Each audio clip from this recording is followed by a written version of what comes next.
Yo, what I do, guys, and welcome back to another video. Now in today's video we're going to be going over Mesa Prime, or the gunslinger herself. Now inside the Techro Encore update, all warframes that have exalted weapons like Mesa, for example, here with our regulators, can now go and get Arcanes for your builds. So this means we're going to go ahead and take a 2025 updated Mesa build. So here's what the video is about. Now we will be, because it's a peacemaker build, we will be using an augment, but do not think that that augment is a necessity to the build. It's not. It's a bit of a luxury quality of life one, but here's the thing, it's like mustard. You either like it or you don't. So I'm not going to sell it to you. If you already don't like it, don't use it. All right, I'm not going to be here to sell the augment to you. But let's go ahead and jump into her build and explain everything that you need to go know. We'll start off with her regulators up first. So as I did go mention, Arcanes, right? Arcanes are going to be at the forefront of the build. We've now got lots of different Arcanes we can go and select from. So I'm going to go and give you a rundown for some Arcanes that you can go ahead and use here if you do have these ones available. If you don't, then don't worry, just keep playing until you can go and get them more and more different options. So we'll start off with things like Secondary Merciless, because basically you can't go wrong with this. This is basically on kill, you go ahead and get damage and it stacks, but you won't go get the reload speed because she doesn't have ammo in her weapon. That's not how it works. It scales off and it drains off your energy. All right, so ammo is not a thing here. So but yes, you can go ahead and apply this if you want to. That's like your first base layer entry to the build. From there though, there's a stronger base and stronger entry to it, but you have to go and end your build with heat. So you need to go and have heat somewhere on your build. Cascadia Flare, but it goes up to 480% damage, whereas this goes up to 360% damage. So it's actually better than Secondary Merciless. From there onwards, you could use Conjunction Voltage for the multi-shot, but you have to end your build in the electric. But then again, you don't go ahead and get the reload speed off this. But if you want some multi-shot with electric build because you're doing something fancy there, you can go ahead and take that. Down here we got Secondary Encumber. She doesn't have a lot of status, but you could go ahead and try and go for an Encumber in Praedos kind of combination. If you understand what I mean by that, that's cool. If you don't understand it, don't worry. I'm not going to go into it because it's not really something that I'm promoting right now. She's got a little bit lower status, so I wouldn't really consider it. But yes, Encumber and Praedos synergy, you could go ahead and do it. Now, Secondary Innovate is good, and Secondary Innovate is always going to be better on those secondary weapons. Go ahead and build critical to them. So even if the weapon wasn't good with innate critical, you can go and chuck it in. But I want to go and give you guys an idea as to how good it is. I'm going to go and bring up some math real quickly right here. What we're going to go and look at is, let's say that I go and get the new Arcane. It's called Arcane Hotshot. This gives me 300% critical chance to my weapons. Now, this has to go on a Warframe. So what if I also then took 300% and I also took 375% from 5 Tau Forged Topaz Shards? That's a lot of, that's 675% critical chance. Let's go and see what that looks like when we apply that to just the base of the weapon. You see how that gives me 25%, that's a 300%, that's 375. It actually only gives me 194% critical chance. And I say only because if I compare that to an Innovate, Innovate gives me up to 200%. The idea is that Innovate will go ahead and give you 6 oranges, basically. So it can go a little bit over 200% here as well. But you can see just how good Innovate is in terms of, hey, investment. You can put an Innovate in here and then you don't have to run all of this like huge investment there. I just want you guys to see sometimes that lower base critical chance, Innovate really can go ahead and help them. Higher base critical chance, you don't really need Innovate because you've already got a lot higher critical chance. So things that are in like 30s, 35s, 40s, it's not an Innovate build, all right? So anyways, I just want to go and show you the power of this. It can go ahead and work really, really well. Now, but since I'm not going to be doing that, I'm going to be leaning over towards the Fortifier. Fortifier is my selection of choice here. The reason for that is because I echo from what I was saying earlier about the Augment. Fortifier is going to do 3 things for me. Number 1, what it's going to go and do is that it's going to deal extra damage to Overguards. So Eximus units are going to go down a lot faster. That's great. My KPM increases because now I can go and get rid of those bad boys. Number 2, as I'm doing one, I gain 1 Overguard for every 100 damage dealt to an enemy's Overguard. So as I'm doing damage, I'm also gaining Overguard for myself. Now this is where number 2 leads into number 3, because number 3, Mesa's Peacemaker basically allowed Mesa to go and move but at a reduced value. Well, Overguard ignores that reduced value. Can I go ahead and show you what that looks like, if you don't mind? So basically what I'm going to go and do here is I'm going to put out the Peacemaker and I'm going to move, right? Can you see what I'm moving at in terms of pace right now? Now, if I go ahead and shoot and get some overguard on me, okay, it's already applied. I knew this was going to bug life. Okay, I'm so sorry. I need to go ahead and close my game and redo it, and I'm not going to bother to do that. I've already been recording multiple videos today, so whatever.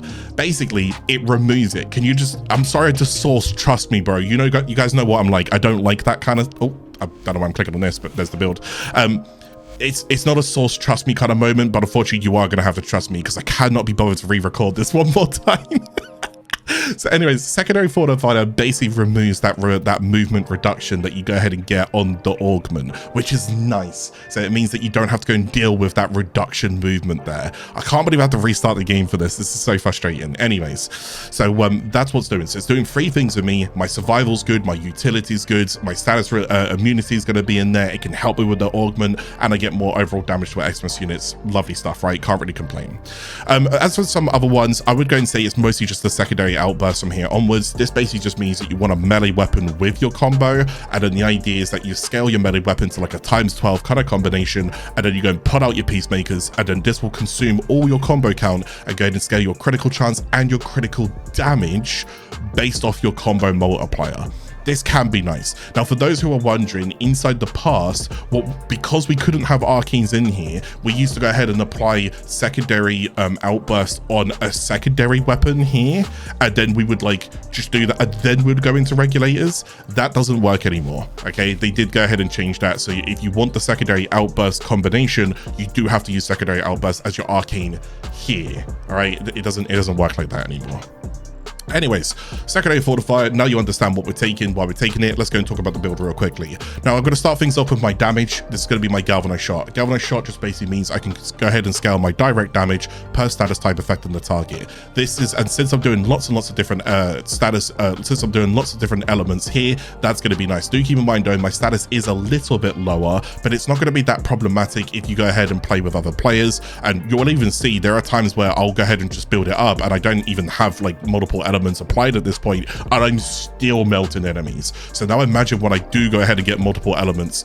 Believe me, she is a monster. She is an absolute monster. Your DPS is fine, right? Now, if you don't have this, and if you want to go for more of an on-hit base hit increase where it's just flat, consider things like Hornet Strike. This will work just completely fine. You can go and put that over that and call it a day. Believe me, this will be overkill for majority of things that you're doing, but it gives you longevity for scaling if you do want to go ahead and continue scaling. That's what I like doing, so this is why I have this in my build. From there onwards, multi-shot. I don't need to explain multi-shot to you guys. Hopefully at this point you do understand that it's basically free damage, okay? From there onwards though, lethal torrent does also going to give me fire rate, and that is going to be important for the build. I do want to go ahead and just ramp up my fire rate as much as possible. From there, you can choose whatever you want to go and do with these 3. Now, I have the combination of viral, 60/60 mods. Go ahead and bump this up a bit more with the status on this, go and bump it up a bit more, and then I go and have heat in here as well, right? So this is just a big standalone heat. If you don't want to go and do that, you can go and put another 60/60 heat mod in here, but it will only take you to 36% status, which is still fine, nothing wrong with that. But yes, so this heat is actually going to synergize with the mods that I'll be using on my Mesa, which I'll go and get to in a bit, but that also synergizes with another ability I'm using on my Mesa, so it's going to be 2 values kind of bouncing off one another. From there onwards, you just basically go and take your criticals. All right, now I will go and say the creep and bullseye, you don't have to go ahead and run this one if you don't want to, because in terms of value, I think it only gives you 3.2% critical chance more, but it gives you a deficit of -20. So if I go and show you what that actually looks like here, see if I go and put in, okay, if I go and put in critical chance, and if I go and put prime pistol gambit, takes me to 71.8, creep and bullseye takes me to 75. So basically, I need to go ahead. What is that? It's 3.2, right? I think it is. I don't know. I would have put the math on the screen if I got it wrong. It's about 3.2 difference. 3.2 difference, but a -20 fire rate. Now, the thing is, I don't personally mind it on mine, but if you do mind it, then put that on instead of that. It's not really worth it just for that extra 3.2. You're barely going to go ahead and notice that difference, all right? You'll still just absolutely blitz enemies down. Now, As for the Exilis mods over here, I'm currently running Suppress, and I haven't even checked to see if it works. Now, you might be thinking, well, then why do I have it in there? Because there's literally nothing else she can have anyways. I'm not joking you. She doesn't need weapon recoil. She doesn't need accuracy. And when I say she doesn't need it, like full on, she just does not need it. She can't use lethal momentum because of projectile, and there's no damage fall off over here. Ammo maximum, she literally has infinite ammo depending on how much energy you have. So this doesn't matter. You can't ADS with her. Like, she is just naturally ADSing. You can't ADS on top of your ADSing, so you can't aim down sight. So these don't really work. And there's no ammo. So what do I put in there? This is where I would go ahead and say, DE, any chance we can go and get some more Exilis mods? Because unfortunately, there are some certain weapons out there that, yes, do also have this problem as well. There's not really many things you can go and do, and we could use some better quality of life in there. Maybe there's certain mods that we can go and take from particular things in here that we could go ahead and pop in there, but yes, so that's basically it. That's basically the build for my Regulators. Hopefully you understand what I'm taking, why I'm taking it, and how it all comes together. And please keep in mind, you can use the Regulators however you want to go and modify for them. This is just how I modified for mine. For Mesa though, this is my Mesa build, and as always, we'll go and start off with the stat distribution up in the left-hand side underneath the abilities there. So there's two values we're going to be focusing on, similar to a weapons platform build, because Regulators are her weapons, but this is also her ability. She's basically summoning the weapon, and if you've seen my weapon platformers before, you'll know that there's two values I like: ability strength and ability duration. Ability strength is basically going to go and help all four of my abilities here, which is fantastic. I'm going to get bigger buffs, I'm going to do more damage, I'm going to get better protection, better values, so forth. Ability strength, whack it up. But the other one is the quality of life. It's the timers. Now, her second and her third abilities both have timers respectively, and I would really like those timers to remain on me as long as humanly possible. Your Subsumable of choice may also have a timer on here since it's a weapon platform build. My Subsumable does also have a timer, which we'll get into in a moment. So yes, ability duration is also going to be quite important. Furthermore, the other important stat is the idea with the Peacemaker, for those who don't know, and the way that Peacemaker works. Let me go and put it up on the screen here as well.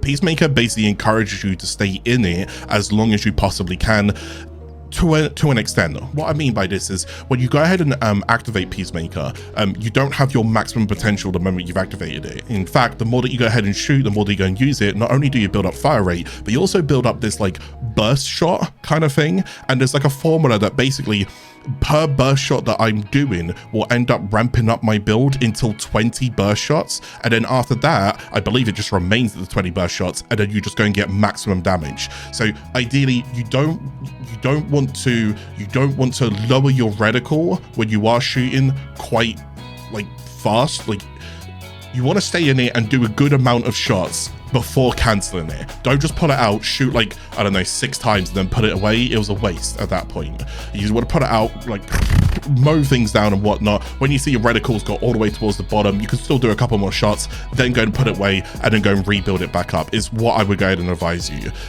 So that's basically what's going on there. And the field of view on the reticle is determined by your range on the builds. So if you want that field of view to basically remain at a bigger circle for longer, then you basically want to go ahead and keep range around 100%, or you can go and buff range if you wanted to, so that you get more quality of life, because you see how that circle shrinks inside the UI there. So the more that you shoot, the more that the circle's going down, but the more that you shoot, the more damage you're actually acquiring and the more fire rate you're acquiring. That's what's going on.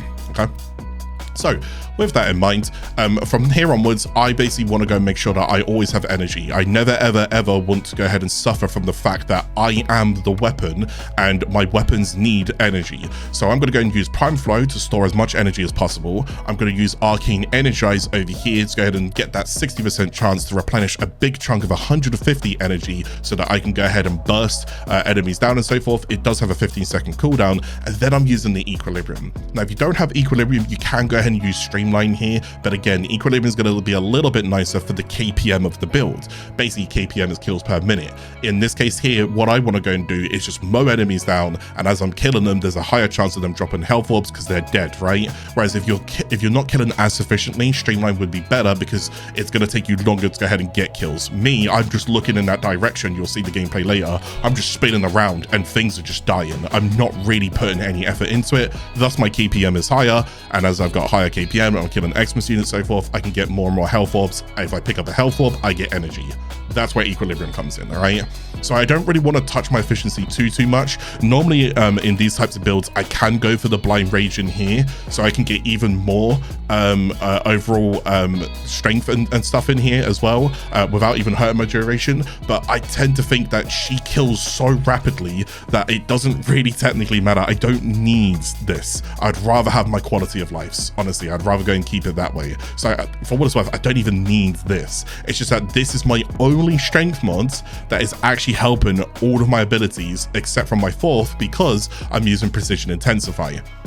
Precision Intensify is a 90% ability strength, but only to the Peacemaker. Okay, now the Peacemaker, you can see in there's the damage multiplier, but most of your damage is going to be coming from well, my Subsumable here, but it's also going to be coming from basically all the damage that I've got on my weapon. All right, so that's like the more important part. Even if you just use this alone, that's fantastic. Okay, but keep in mind, this doesn't help the rest of my build, so this is the only one helping the rest of my builds, which is why I'm just going to keep it there and call it a day.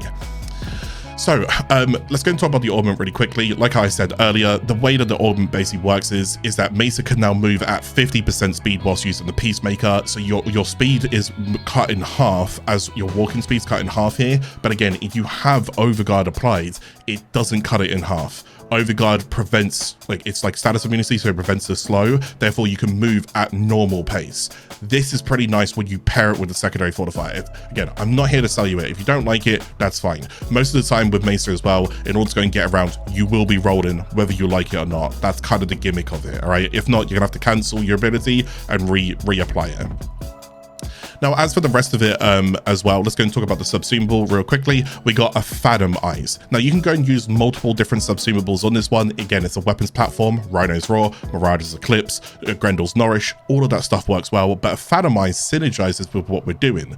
So with Pacemaker, if you go and look, it's a directional aim, as in, like, in order for me to hit enemies, I've got to move my mouse and keep it within that reticle, right? Well, what else also synergizes with that was a Fathom Eyes. But Fathom Eyes slows them down, which is fantastic, because now they're not going to be whizzing across my screen, so it's even easier to hit them with Regulators. It then also removes the defenses. So for example, if they have shields, those shields are slowly being brought down, and if they have armor, we're slowly stripping that armor as well. So Fathom Eyes actually is also removing the defenses, thus increasing our KPM as well. We're saying like a 140, 150, I think maybe even higher than that. It's around like 140, 150 KPM on the build at the minute. It's quite high. We're just demolishing everything the moment we go and see it. So this can also go ahead and work on the armor strip side of things. You can see the defense reduction per second. It's currently 15%. And again, if we go and scale more strength onto the build, if we go and outsource strength to like Grimoires or focus schools or stuff like that, we can go ahead and bump that strength up here, which means it can go and be like 25%, 30%, 35%. So this can also go and work on bigger, tankier units like Acolytes, for example. Just going to remove their armor so that they even squishier, and now just go and absolutely shred them down with the rest of your build. So I've already explained most of all of this, right? Let's go ahead and explain the Archon Vitality. Now, Archon Vitality, if you don't have secondary fortifier, this is even better for you. I don't look at this as a defensive mod for my build because I have secondary fortifier, okay? What I look at this for is the offensiveness of this. You see, it does go and state status effects from abilities deal heat damage. It will be applied twice. So instead of me doing like one heat, so whenever I apply it, I do like 1, 2, 3, 4. This is going to go and do 2, 4, 6, 8. It's always doubling whatever I'm applying towards it, right? So this is going to be fantastic. Now, this works not only with her Peacemakers, so I'm actually getting more damage with those heat ticks that I'm accumulating, but I'm also, and it also works from the heat damage that I've got from a Fathom Eyes. So it's kind of 2 birds, 1 stone. I'm actually ramping up quite a lot of heat as well. And again, you can see where that viral also comes in quite nice on the build on top of it. So the 325% viral amplification, plus all the heat that's also being accumulated onto it, and the heat is basically adding stacks and refreshing those stacks. We get a lot of overall damage build up and accumulation, which is just fantastic.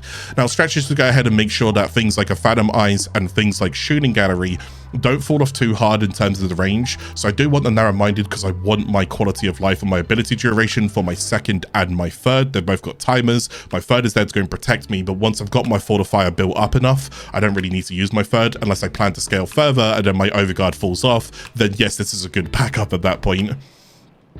But the shooting gallery as well also has got that timer in there. This has also got a timer in there. The good thing is this is recastable. These two are not recastable, which is kind of annoying. I kind of wish at least I can understand why they might have coded this to not be recastable, similar to like how you don't recast silence, because you could end up chain locking enemies and like re-jamming and jamming and re-jamming their guns. So I can kind of get that, but this one I wouldn't mind if it was just straight up recastable, but it doesn't matter because again, my overguard's going to protect me. So yeah, you can see how all of that's coming together. But yes, the Inferno Mines and the shooting gallery, I need some range back into the build. And if you want to, if you don't want to go and use this augment, you can go and put Cut and Drift up here. This is also going to go and work. If you don't want to go and use Cut and Drift, go and put your range in there as well, then things like Preparation is also going to go ahead and be good in here.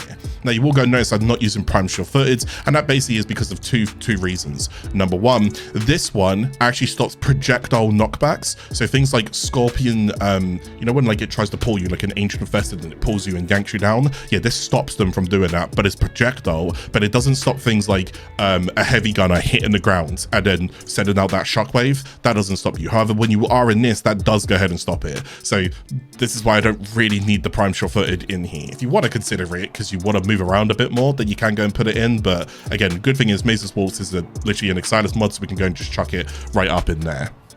Now, I think I've covered most of the build, haven't I? I believe that I have.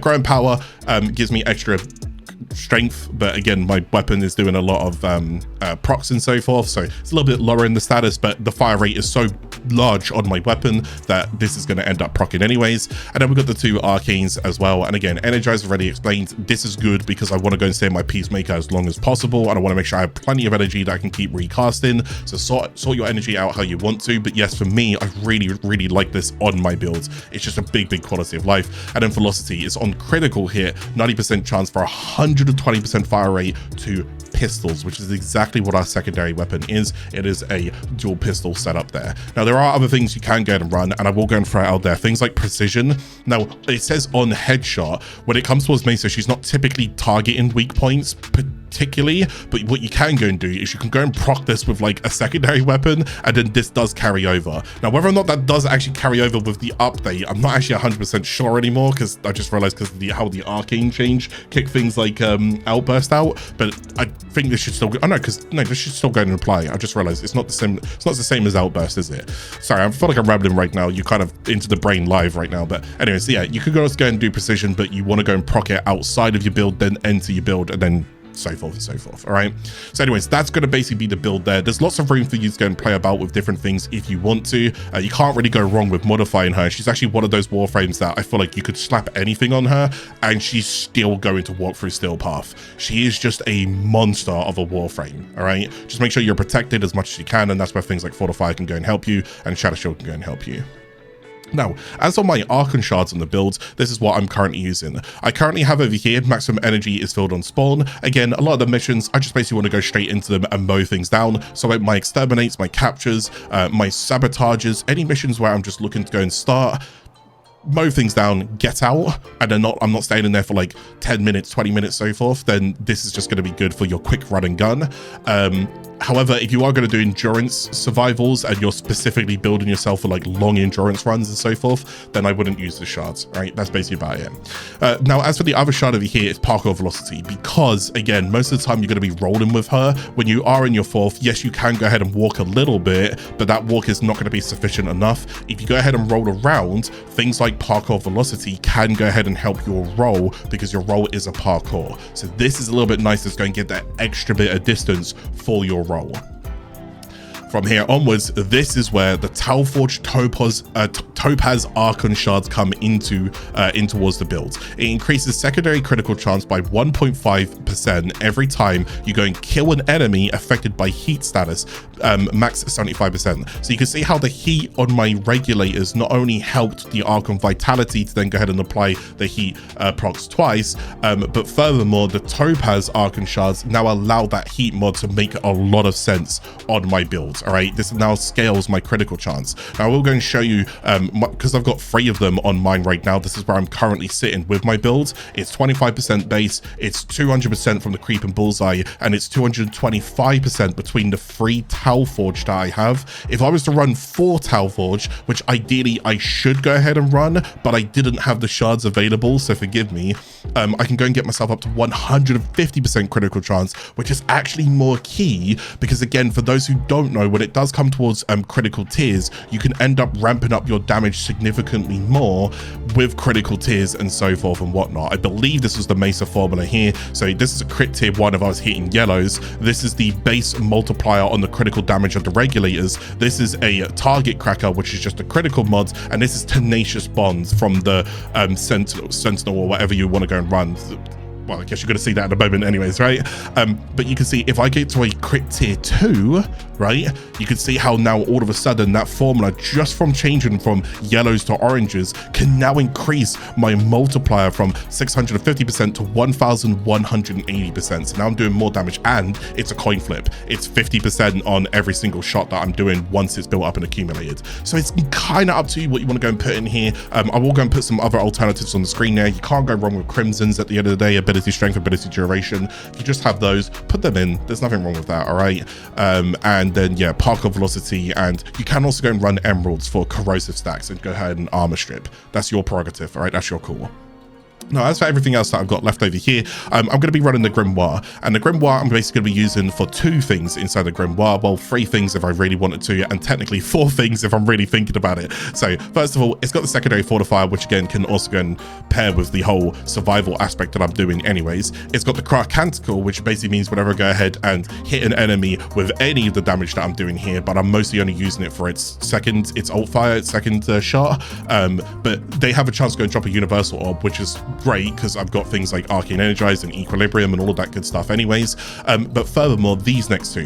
So this is going to be for snapshot strength. This basically means so long as I go ahead and shoot this out, let it hit multiple enemies, this will stack up to 60% ability strength, and then I want to cast my Peacemakers. Now, so long as I stay in my Peacemakers, even if this buff expires after the 20 seconds, my Peacemakers will not lose the strength that this applied. This is what we call snapshot strength, okay? So this is really, really good for exalted weapons and so forth, where you're looking to go and stay in them for longer.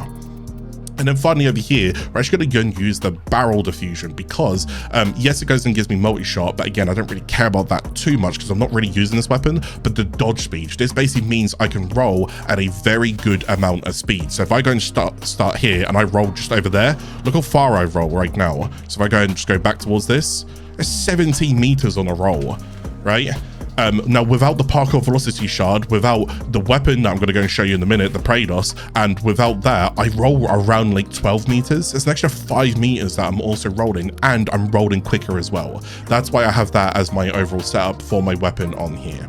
Now, speaking of rolling as well, this is where the Praedos comes in. Again, particle velocity is also going to go and affect the roll. That's going to go well with the shards, all of that good stuff. You can see how things are like coming together. And again, I'm not using my melee weapon. I am the weapon. All right. So these are just extra things that I can go ahead and take to go ahead and just buff my exalted and make sure that I'm in a good spot. Now, as for my overall focus schools, Manarite right now, you can't really go wrong with in terms of what it's going to go and offer you. Things like sling strength, again, you would basically dash into the ground, apply your sling strength, go ahead and mow down proc Peacemakers, mow down enemies, good stuff. Void Strike also can be applied to your Regulators, so you can also go ahead and get yourself an extra 1000% damage added towards your Regulators as well, and this also just helps your cast speed and so forth. All right. Phoenix Tunnels also increases your physical damage by 30%, so yes, you will end up hitting just a little bit harder base damage with your weapon and your weaponry as a whole. Now, as for the companion, really quickly over here, we have got Worm, and I'm taking Worm mostly for 2 things and 2 things mostly only. So I'm going to be running the calculated redirection to apply the reinforced bond, so that if my companion exceeds over 1200 max shields, then my fire rate is increased by 60%. That's going to work really well with Peacemaker. That's also increasing fire rate. So So, and Arcane Velocity, I'm getting lots of fire rate, thus increasing my DPS significantly. So this is really, really good here. You can use any other companion that, as long as you get 1,200 shields, you can use this on any other companion. And then from there, I'm using the Tenacious Bonds. So if the companion's critical chance is over 50%, then you gain 1.2 times final critical damage multipliers, 120% final critical damage multiplier, which only but just adds towards the build. And again, you can see what that looks like down here at the end. So that's the 1.2 there, right? That's what it would look like at the end of the equation. Right, so that's basically what I'm doing there, and that's basically how all of that comes together. You can go and take things like Negate and Guardian. This will also go and help you, but it's not really what I'm typically using it for. As long as I got my Overguard, I won't typically need these, and then just off the good stuff. So as long as my weapon has got 50% critical chance or higher, Tenacious Bond will go ahead and proc. You will go notice I don't actually have my companion attacking because I don't need it to do so. I just want Reinforced and I just want thingy. But if you want to go and run things like Synth Deconstruct, you can also go and run that on your companion. All right, no worries. Right, anyways, that's about all of that. Let's go and get some gameplay up on the screen here. And yeah, there's not much else going to say when it comes towards like the gameplay and the play. Now, I'm going to be 1,000,000,000% honest with you guys. Not only is this absolutely easy mode, and I mean like this might be one of the most easiest like barrier to entries to Steel Path, and also one of the barrier to entries to scaling Steel Path. Because it's just ridiculous how much damage she pumps out, but it's also, and I'm going to say this politely, a little bit boring. There's no like mini games or anything else like that that's going on here, and in terms of aiming and shooting, which the whole point about shooting is that I enjoy the aiming aspect. I don't need to feel like a robot because that's kind of playing for me, and that's basically what she's doing, which is why I don't typically overly enjoy the playstyle per se. So yes, I like this build, and yes, I'm very happy with my build, but if you go and watch my streams or anything else like that, you'll notice you don't see me play a lot of Mesa. It's because she kind of plays herself, but oh my god, does she do it effectively, which is fantastic. So if you are looking for a Warframe to absolutely obliterate Steel Path, look no further. Mesa is your gal. Regulators, you can change Subsumables. A lot of this build is flexible, a lot of it, which is fantastic. You want more strength, you want more duration, off you go, all right? But overall, nothing's going to really stand in your way. You will drill down Acolytes, you will drill down Eximuses. There's very little that kind of become a problem. I think maybe Violence Acolyte can be a bit annoying because he can silence you, and Malice can also be a bit annoying, but I haven't actually tested on Malice recently, but Malice can do magnetized mag bubbles, so I could imagine it could be a bit of a problem, but I haven't tested because I tend to just melt Malice, and I keep forgetting to test it. So I've had 7 times to test it, and 7 times I melted Malice without me thinking, and I was like, god damn it, I keep forgetting. So yeah, that's basically what's going on. Anyways, I'm gonna go bring you guys back here because I could yap forever about this, but I'm done yapping, all right? I'm just gonna let you guys go and have some fun with her. She's in a really good spot right now. If you're looking for a killer, a very easy, effortless killer, Mesa is definitely one to pick up right now. I know some people are always going to say, what's a good Warframe to go and enter Steel Path with? This is why I made this video updated for you, all right? So if you're that person, you're welcome. Anyways, thank you guys so much for watching today's video. As always, if you did go and like it, please go and give a thumbs up on the video. Please go ahead and like the video. Share the video with your friend if you think someone else out there will go enjoy it. And I know a lot of my users are not really typically subscribed to go and watch the videos, so I will go and take this opportunity. I know I do my stuff differently. I need to go and put subscribe at the beginning of the video, but if you do like what you see here, please go ahead and subscribe. I love what I do, and your support goes a long way. But anyways, I'll catch you guys again inside the next video. Take it easy, guys. Bye-bye.